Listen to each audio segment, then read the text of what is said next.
Am meisten nach dem Spiel immer raus.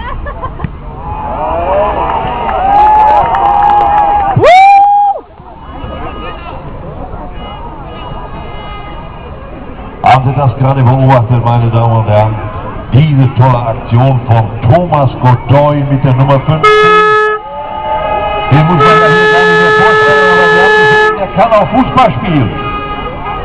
Ein begeisterter Freizeitfußballer in Suderwich, da wo er herstammt. Deutschland sucht den Superstar 2008, Echo-Gewinner 2009, steile Karriere aus Recklinghausen, heute für die Ruhrkicker am Ball mit der 15, Thomas!